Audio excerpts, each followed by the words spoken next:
وأنا واغفر لنا وارحمنا أنت مولانا فانصرنا على القوم الكافرين أستغفر الله العظيم أستغفر الله العظيم أستغفر الله العظيم واستغفر فاعلم أنه لا إله إلا الله لا إله إلا الله لا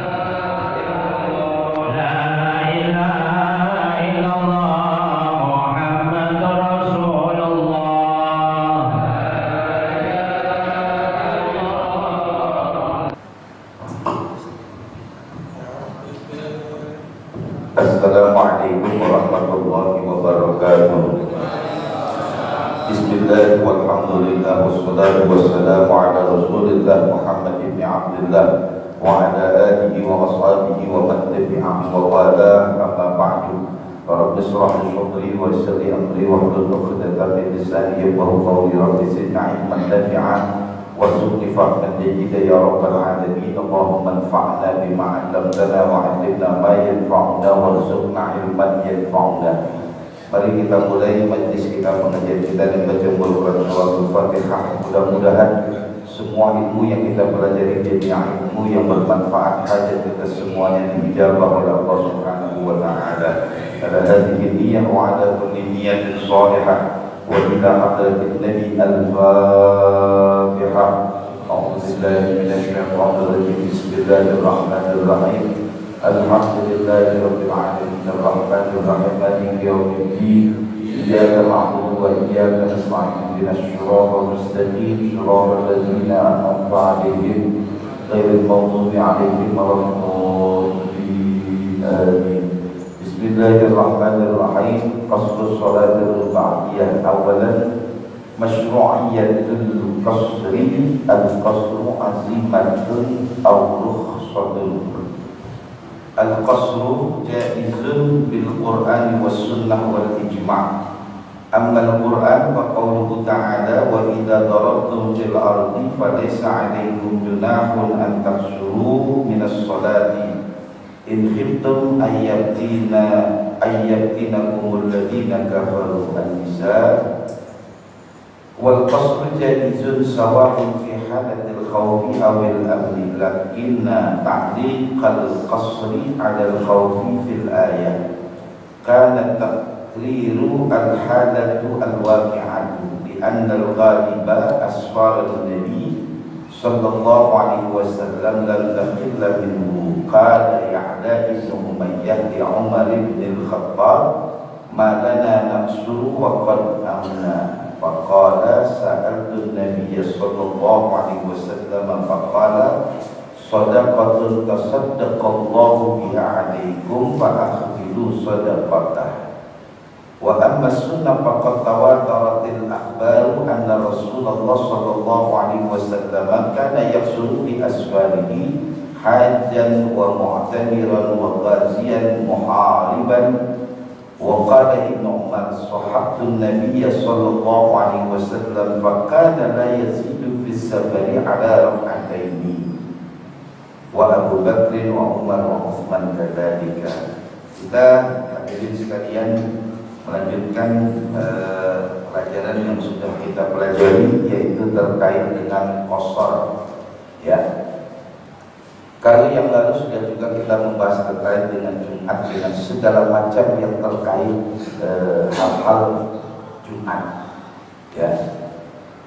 Yang perlu saya ingatkan bahwa di Jumat ini jangan tinggalkan baca selawat, paling sedikit 100, kalau bisa sampai 1000 kita baca selawat dari mulai malam ini sampai besok selesainya sholat Jumat. Kedua, sholat Jumat itu usahakan berangkat Jumat itu kita mandi dulu sebersih-bersihnya. Ya, kalau kita sholat Jumat berangkat mandi sebersih-bersihnya, kemudian setelah itu kita wabakara berangkat lebih awal, maka satu langkahnya kita itu jadi ampunan, jadi kebaikan, dan juga ditulis sebagai 1 tahun kita ibadah. Ya, itu pentingnya kalau kita Jumat mandi sebersih-bersihnya. Ya. Nah, kemudian juga Jumat kalau bisa baca suratul Kahfi. Ya. Jumat berbanyak sedekah. Kenapa? Karena Jumat sebagai sayyidul ayyam, penghulu dari berbagai macam hari yang sudah Allah ciptakan dengan 7 hari, yaitu Ahad, Isnin, Salasah, Arbi'ah, Kamis, Jumat, Sab'ah, Sabtu, kemudian balik lagi ke Ahad. Ya, itu yang kesimpulan yang sudah kita pelajari beberapa pertemuan yang lalu. Kemudian yang kedua, kita membahas masalah terkait dengan qasrus sholat rubaiyah, sholat qasar. Ya, sholat qasar kita tahu di sholat namanya. Ini bicara qasar dulu. Sholat qasar. Sholat qasar itu adalah masyru'iyatul qasri, disyariatkan oleh Allah tentang bolehnya kita mengqasar. Artinya mengurangi jumlah bilangan sholat yang 4 jadi 2. Ya. Di antaranya adalah dasarnya wa idza darabtum fil ardi. Kalau bila mana kita ini berjalan di muka bumi, falaisa 'alaikum junahun an taqsuru minas sholati. Enggak ada masalah tuh kalau kita mau mengqasar sholat kita. In khiftum ayyatinakumul ladzina kafaru, apalagi takut nanti muncul fitnah yang dilakukan oleh orang-orang kafir. Ya, jadi orang yang dalam perjalanan jauh maka diperbolehkan dia mengqasar sholatnya. Ya. Nah, adapun ammas sunnah, adapun dalam hadis nabinya, anna Rasulullah sallallahu alaihi wasallam, sesungguhnya baginda Nabi itu kana yaksuru fi asfali hajan wa mu'tabiran wa ghaziyan muhariban. Jadi Nabi itu kalau pergi haji, pergi umrah, berperang, itu senantiasa mengqasar sholatnya. Wa qala Ibnu Umar, di hadis Ibnu Umar mengatakan sahabun Nabi, saya mendampingi Rasulullah sallallahu alaihi wasallam, fakana la yazidu fi safarihi ada rakaatain. Nabi kalau dalam perjalanan itu enggak kurang sholat pasti 2 rakaat. Wa Abu Bakr wa Umar wa Utsman. Begitu juga para sahabat Abu Bakar, Umar, Utsman, ya. Nah, itu yang terkait dengan sholat qasar dasarnya. Walladhi yaqsuru ijma'an wa shalatul rubaiyah min zuhrin wa asrin wa isya'in. Yang sholat di qasar itu adalah sholat yang 4, zuhur, asar, dan isya. Ya. Sedangkan dunal fajri wal maghrib, sholat subuh dan maghrib tidak ada qasarnya. Ya, li'annahu idza qasara al-fajri baqiya minhu rak'ah. Kalau misalnya subuh itu ada qasar kan tinggal cuma 1 doang, makanya enggak. Ya.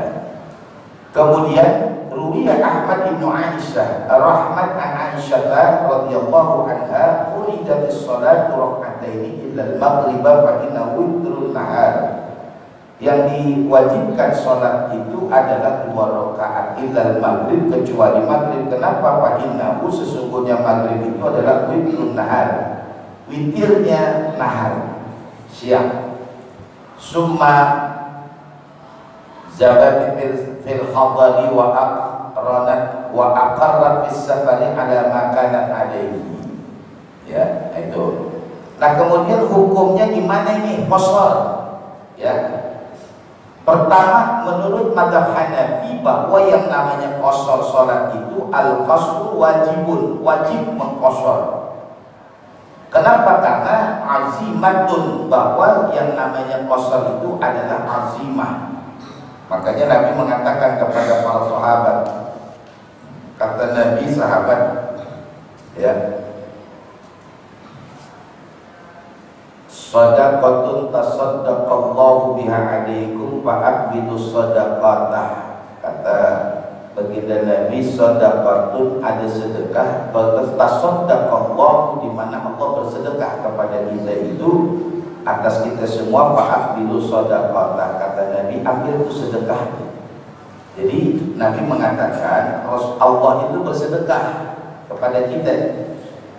Nah, sedekahnya apa? Ya qasar.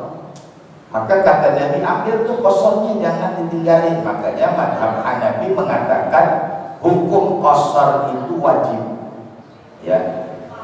Wa fardal musafir fi kulli wa qulidal musafiru fi kulli salatir rubaiyah rak'ataini.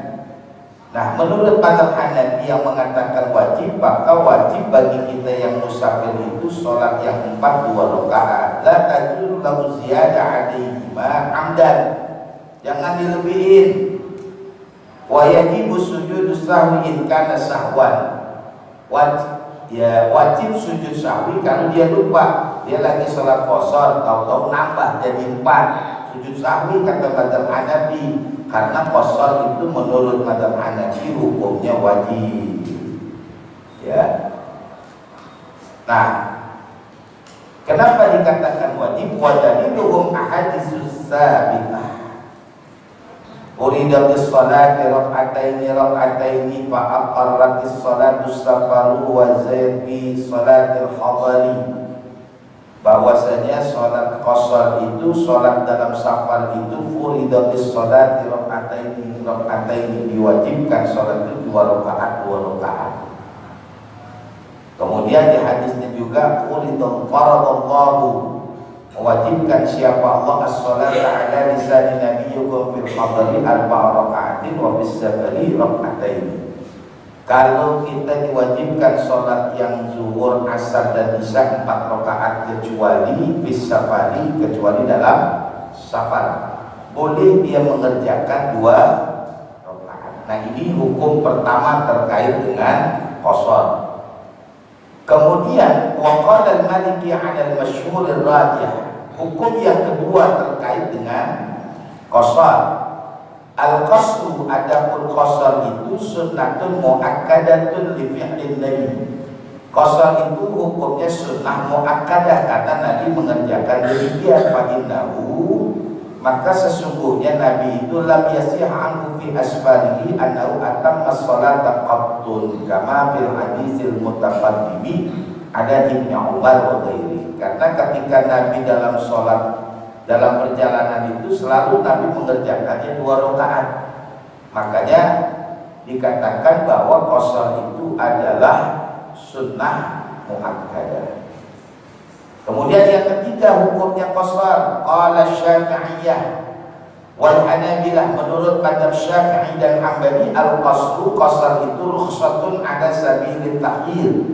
Kata mazhab Syafi'i bahwa yang namanya qashar itu rukhsah, keringanan, ala sabilit takhir, terserah kita nih mau pilih apa kagak. Padahal musafiri ayatimma, bagi kita ini kalau dalam perjalanan ayatimma au yang suruh, boleh menyempurnakan sholat, artinya zuhur 4 rakaat, boleh juga ayyak surah, zuhur itu 2 rakaat. Wal qasru, dan adapun qashar itu afdalu minal itmami mutlaqan indal Hanabilah. Yang afdal itu kalau kita perjalanan ya ambil qashar, ya, daripada kita enggak mengqashar. Li'annahu, karena apa? Karena baginda Nabi sallallahu alaihi wasallam dawamu alaihi, kalau dalam perjalanan Nabi selalu mengambil qashar. Begitu juga wa kadzalika khulafaur rasyiduna min ba'd. Wa wa'ida Syafi'i al-masyhur afdalu minal itmam idza wujida fi nafsihi karahatul qasri. Kalau memang ada kemakruhan dalam qashar itu ya ambil sempurna. Gitu. Au idza balagha salasa marahil 'inda al-Hanafiyah taqdiru, menurut mazhab Hanafi kurang lebih 69 km itba'an di sunnah khurujan min khilaf. Ya, jadi gini, qashar itu hukumnya ada 3. Ada yang mengatakan wajib, ada yang mengatakan sunnah muakkadah, ada yang mengatakan bebas memilih kita. Ya, sunnah saja. Nah, kalau kita dalam sebuah perjalanan tergantung kita nih. Kalau serasa kita bilang kayaknya enak, saya mau sholatnya qashar aja dah, masuk waktu zuhur, dia nggak sholat 4, sholatnya 2 rakaat doang. Karena apa? Nabi kalau dalam perjalanan selalu begitu. Gitu. Ada teman kita juga berangkat zuhur, dia nggak pernah ngerjain kosor, pergi kemana aja selalu ngerjain 4, boleh, nggak apa-apa. Ya. Tapi memang yang disunnahkan itu adalah 2 rakaat. Ini bicara kosor dulu, nggak bicara jamak. Ya, jadi kosor itu hukumnya ada 3, 1 wajib, 2 sunnah muakkadah, yang ketiga sunnah. Ya, sunnah biasa aja, boleh dikerjain, boleh kagak. Ya. Nah kemudian kenapa sih ada kosor? Sabab masyru'iyatil qasri. Al-hikmatu minal qasri, adapun hikmahnya daripada dikerjain qasar, wa daf'ul masyaqqati wal haraj alladhi qad yata'arradu lahul musafiru khadiban wa taysiru 'alayhi bi huquqillahi ta'ala wa targhib fi ada'il fara'id wa 'adamut tanfir minal qiyam bil wajib wala fala yabqa lil muqtassiri aw mahmal hajjah aw dari'ah fi tarki fardis salati. Hikmahnya apa sih? Daf'ul masyaqqah, untuk kita tidak terlalu ada kesulitan. Ya. Wal haraj alladhi qad yata'arradu lahul musafir.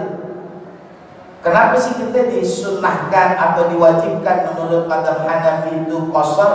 Karena kadang-kadang kalau kita lagi pergi musafir ada aja ribet, kesulitan, ada aja dah. Ya, kita pengen buru-buru, ada aja dah. Makanya kenapa Allah itu memberikan sedekahnya buat kita itu dengan mempermudah sholat kita itu kalau dalam perjalanan gak usah 4-2 aja. Karena dalam perjalanan ada aja Pak kita kesulitan, lelah lah, capek lah, macam-macam dah orang namanya dalam sebuah perjalanan. Kemudian wasababu masyru'iyatil qasri wasafarut tawil al-mubah inda jumhur ghairul hanafiyah. Nah sebabnya kenapa ini? Ya sebabnya itu karena perjalanan yang jauh. Kalau perjalanannya nggak jauh nggak bisa. Jadi gini, maksud saya gini, biar kita ini kalau ditanya kenapa sih ada qasar, ya, kenapa sih disyariatkan adanya qasar dalam sholat?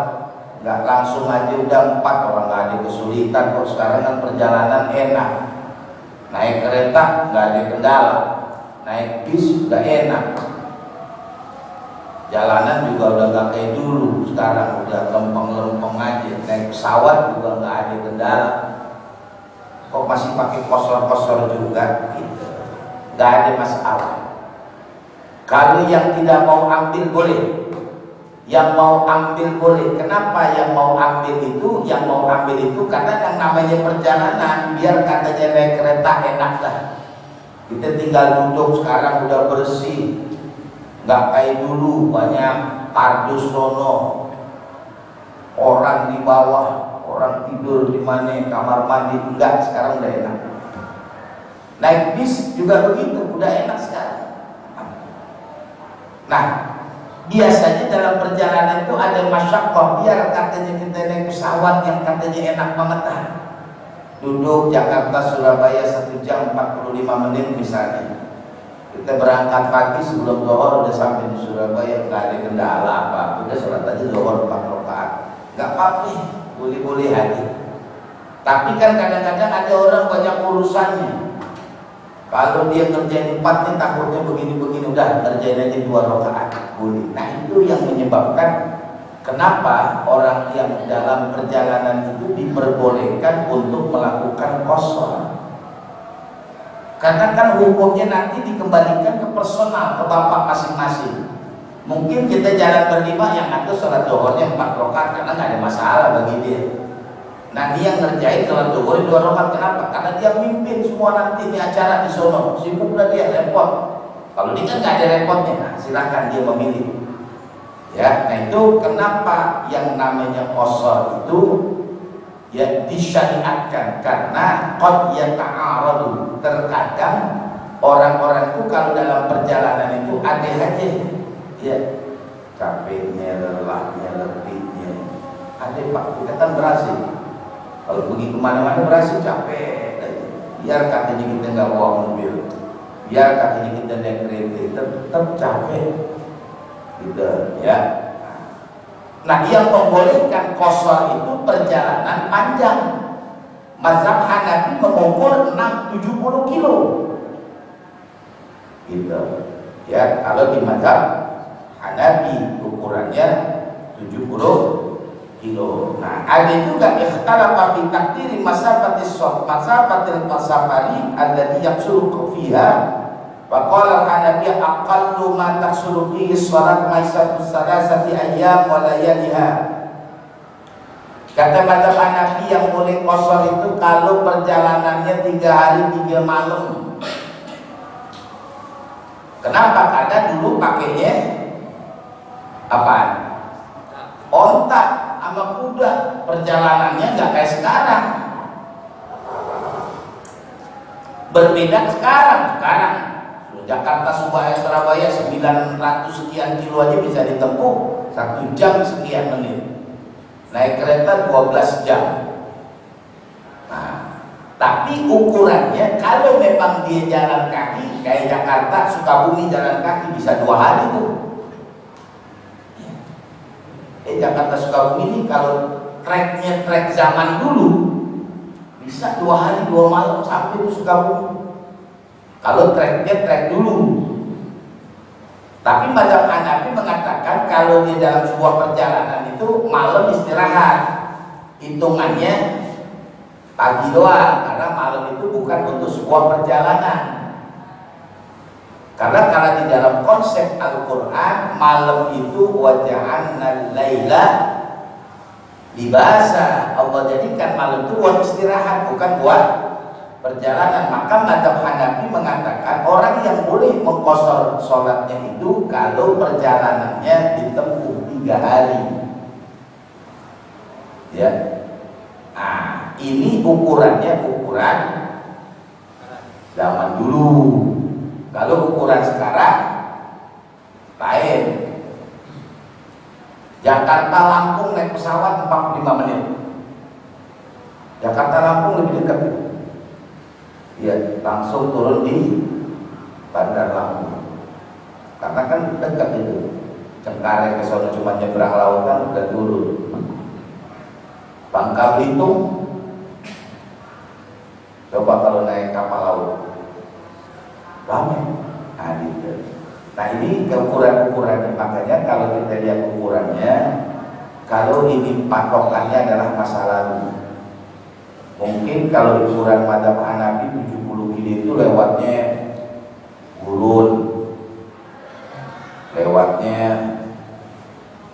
gunung yang bebatuan, lo kan capek Pak naik. Coba dan nanti kalau bapak ibu pergi umroh misalnya itu naik ke Jabal Nur, Gua Hira. Saya belum pernah ke Jabal Sur. Jabal Nur dah, Gua Hira. Itu kan udah berhasil Pak main. Kalau di Indonesia masih enak, gunungnya ada punah. Kalau di sana udah batu, panas. Makanya tempuhannya itu bisa jadi dia 3 hari baru sampai, karena kondisinya jauh. Medannya tidak seperti medan sekarang. Ya itu. Ya apalagi sekarang udah zaman pakai kendaraan, motor, mobil. Ya. Nah, kita aja naik motor sering ke Cipanas. Panas naik motor. Berapa? 4 jam. Kalau di jalan kaki 2 hari. Nah gitu ya. Nah kemudian ukurannya itu ya, wa matmu'u muddat as-salasatil ayyam bis-sa'ati yakhtalifu bihasbi kulli baladin. maka hitungannya setiap ini yang beda. Qala jumhur ghairul Hanafiyah, menurut selain daripada mazhab Hanafi, as-safarut tawil al-mubah lil qasril muqaddar biz zaman yaumani mu'tadalani aw marhalatani bi sayril asqal wa dahbil aqdam. Ya, jadi ay sayrul ibil, menggunakan onta gitu ya. Jadi as-safarut tawil, perjalanan panjang yang dibolehkan lil qasri al-muqaddar biz zaman yaumani, baik perjalanan itu ditempuh selama 2 hari ya, dengan sayrul ibil, menggunakan onta. Coba dah kita naik onta dari Jakarta ke Surabaya, sampai ini berapa hari gitu ya. Nah, itu ukurannya aja. Nah, beda dengan masa-masa sekarang ya. Wa daliluhum ya ahla Makkah la taksuru fi aqalli min 4 barad min Makkah ila Usban wa ma ruwiya an Ibnu Umar wa Ibnu Abbas radhiyallahu anhuma kana yusalliyani rak'ataini wa yaqtirani fi 4 burud fama fawqa wa li anna fi hadzal qadri tataqarrar masyaqqat asy-syid wat tarahhib wa fi ma dunahu la tataqarrar wa hadhihi al-masafatu 'inda Syafi'iyyah muhaddadatun tamman wa yadhillu nafsul masafah mahma qalla. Jadi ya, ada yang mengukur dengan ukuran 2 hari, ada yang mengukur dengan ukuran 3 hari perjalanan menggunakan onta. Ya, berbeda perjalanan yang sudah menggunakan alat transportasi modern. Maka nanti yang muncul adalah masyakohnya, kesulitannya yang muncul. Apakah ada kesulitan atau tidak? Maka nanti hukumnya bisa berubah. Dia boleh memilih antara dia mengqashar ataupun tidak mengqashar. Umumnya kita kalau dalam perjalanan selalu pengennya qashar, umum dah tuh ya. Nah, kemudian nau'us safarin lagi taksuru fihi shalah, perjalanan yang diperbolehkan untuk melakukan qashar. Qala al-Hanafiyyah, menurut mazhab Hanafi, yajuzul qasru fi kulli safarin sawa'un akana qarabah au mubahah au ma'siyah. Menurut mazhab Hanafi, perjalanan Nabi aja boleh diqashar, baik itu perjalanannya qarabah, nemuin saudari kerabat, atau mubahah, perjalanannya mubah, mau belanja, mau apa, atau maksiyah, perjalanannya maksiat, boleh mengqashar menurut mazhab Hanafi. Fa yajuzul qasru li qati'i tariq wa nahwihi mimman kana 'asiyan bisafarihi. Menurut mazhab Hanafi boleh kalau ada orang dalam sebuah perjalanan tujuannya mau kemana, saya mau ke Lampung, ngapain, mau begal orang, boleh dia mengqashar. Mimman kana 'asiyan bisafarihi, sekalipun ada orang yang perjalanannya maksiat. Di annal qabhah mujawara li syai'in masyru'in la ya'dumul masyru'iyyah wal qabhul mujawara huwa ma yaqbulu al-infikak kal baini waqti al-nida' lis-salati al-jum'ah fa innahu qubiha li tarkis sa'i. Jadi kalau ada orang yang bepergian untuk maksiat, menurut mazhab Hanafi dia boleh tetap mengqashar. Ya, nah, kemarin udah saya ceritain, misalnya begini, bapak dapat tugas suruh nganterin sabu-sabu ya dari Bandar Lampung ke Jakarta. Kalau menurut mazhab Hanafi dia boleh qashar walaupun perjalanannya maksiat. Atau dia pengen nganterin motor-motor hasil durian mau dibawa ke ke daerah untuk dipakai di daerah perkebunan misalnya. Bukan kita yang nyolong, bukan, cuma cara kita sopir truk ini kita bawa dan tapi kita tahu tuh barangnya barang dia. Ini gimana nih? Dia boleh mengkosor sholat menurut mazhab Hanafi. Gitu ya. Itu pendapat yang pertama. Nah, pendapat yang kedua, wa qala jumhur ghairu Hanafiyah la tubahu rukhsah al-mukhtassa bis-safari min al-qasri wal jam'i wal fitri wal masjid thalathati ayyam. Tapi menurut selain daripada mazhab Hanafi tidak bisa. Yang boleh qasar itu kalau perjalanannya adalah perjalanan yang baik. Nggak bisa. Mau kemana bang? Mau ke Cisaat. Ngapain? Nanti jamur janda di bawah umur. Mau ngapain ya? Saya nengokin lagi sampai tahu cocok kan gitu. Di kewe-kewe di jamur. Ada kejebatannya goyang-goyang di Cisaat, pernah nggak? Udah pernah nih. Itu perjalanannya maksiat, nggak bisa buat kosong sholat. Karena tujuannya udah lain. Kecuali tujuannya dia mau silaturahim, kecuali tujuannya dia pengen mendatangi kerabat, kalau dia mau lihat jamur, gitu. Kalau nggak jamur, jamu dah, janda muda. Kalau jamur janda di bawah umur, jamu janda muda. Nah gitu. Ini jangan jamu. Nah ini ya itu nggak boleh nih mengkosor. Atau mungkin ada sopir Grab, sopir apa namanya yang online tuh, rental. Anterin namanya zaman dulu hostess, zaman dulu namanya hostess. Mana dia ada pesanan ke Cibodas, dianterin 3 hari. Dia nggak melakukan, cuma nganterin hostess doang 3 hari, PP dibayar. Dia nggak boleh kosor tuh.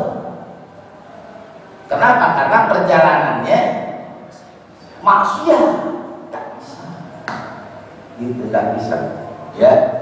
Nah itu menurut mazhab Hanafi, menurut mazhab Syafi'i, Maliki, Hambali. Kalau mazhab Hanafi boleh aja nggak apa-apa, karena yang dihitung menurut mazhab Hanafi bukan perjalanannya, sholatnya sama masafahnya. Soal dia safarnya itu maksiat atau nggak maksiat itu nggak masuk urusan. Gitu. Tapi yang terpenting adalah orang ini punya kewajiban melakukan ibadah sholat. Nah, karena dia di dalam sebuah perjalanan, maka dia boleh mengkosor, sekalipun perjalanannya untuk maksiat. Mau kemana Pak? Ini kita udah mau berangkat bareng-bareng, mau ngapain? Kita pengen perang, mau berkelahi semua. Bukan perang bela agama, kagak boleh tuh dia kosor, karena tujuannya maksiat. Tuh makanya ya perbedaan pendapat semacam ini ya, kalau intinya nih rata-rata orang kalau berangkat maksiat memang tidak sembahyang, rata-rata umumnya dah tuh. Iya, tapi kalau dia mau sholat ya udah nggak apa-apa, bagusan lagi. Ya, umumnya orang kalau berangkat, ya contoh dah, dia mau beli ayam buat aduan, beli ikan cupang bagan buat aduan, atau mungkin apa namanya sekarang udah jarang. Dulu kan sekarang main judi udah di HP. Kalau dulu kan orang main judi pergi mana Genting, tahu Genting nggak? Genting di Malaysia, itu tempat perjudian di Genting, ya. Atau main ke Singapura, atau Las Vegas. Iya, kalau zaman dulu begitu. Nah, kalau zaman sekarang ada orang main di HP. Iya, makanya banyak yang pada jebol. Pinjam apa namanya? Pinjol, iya. Buat bayar apaan? Slot. Kunci buat rumah tuh slot. Iya. Iya. Itu sebetulnya tuh orang kalau main judi melalui HP itu bodohnya luar biasa. Bodohnya luar biasa. Bodohnya bener-bener. Karena apa? Karena memang itu memang disengaja mau dibuat. 10 kali main sekali menang. 9 kali itu yang dibanggain yang sekali. Oh, kemarin main menang gitu, padahal dia udah kalah 9. Iya. Karena kan pernah ditanya-tanya itu yang tukang bikin judi online itu, emang disetting ini orang main kalah karena penasaran dikasih menang. Iya. Jadi menang atuk, berarti kan dia rugi 8. 10 kali main, menang sekali, hadiahnya 1, kan rugi 8. Tetap dia penasaran. Karena ada tuh. Itu kena judi online 5 juta harus dibayar, dari paranin kantor segala macam, gak taunya main judi slot, judi apa segala macam. Ya. Itu kalau zaman dulu ada orang yang musafir untuk melakukan hal-hal yang maksiat, maka nggak boleh. Ya, nah ini terkait dengan qasar daripada sholat. Nanti kita lanjutkan pada pertemuan yang akan datang. Kita tutup majlis kita. Mudah-mudahan Allah Subhanahu wa taala mengampuni dosa kita, menerima semua amal ibadah kita, hajat kita semuanya dijabah oleh Allah Subhanahu wa taala. Allah jadikan semua anak dan keturunan kita orang-orang yang beriman dan takwa kepada Allah, bermanfaat bagi manusia dan bangsa. Allah hindarkan kita semuanya dari bala bencana musibah penyakit zahir dan batin. Kita doain yang sakit, mudah-mudahan Allah angkat penyakitnya, Allah sembuhkan segala penyakitnya. Allah berikan kesehatan yang sempurna, yang berulang rahmatullah dari seluruh keluarga besar kita, jamaah kita, orang tua kita, guru-guru kita, pendiri puaka, penyumbang donatur dari Allah dan majlis kita ini. Kita doain semuanya, Allah ampuni dosanya, Allah terima semua amal ibadahnya, tempatkan di sisinya, Allah masukkan ke dalam surga Allah Subhanahu wa taala. Kita semua yang hadir, Allah limpahkan rezeki yang halal, yang banyak, yang barokah, yang limpah penuh dengan ridha dari Allah Subhanahu wa taala. Kita semua dapat melaksanakan ibadah haji, berziarah ke makam Rasulullah SAW, terhindar dari wabah dan penyakit. Kita doain yang sakit, mudah-mudahan angkat penyakitnya, dan kita semua yang hadir, Allah mudahkan semua urusan kita. Ada dari dunia وعلى كل نية صالحة وإلى حضرة النبي الفاتحة. أعوذ بالله من الشيطان الرجيم. بسم الله الرحمن الرحيم. الحمد لله رب العالمين الرحمن الرحيم مالك يوم الدين. إياك نعبد وإياك نستعين اهدنا الصراط المستقيم صراط الذين أنعمت عليهم غير المغضوب عليهم ولا الضالين.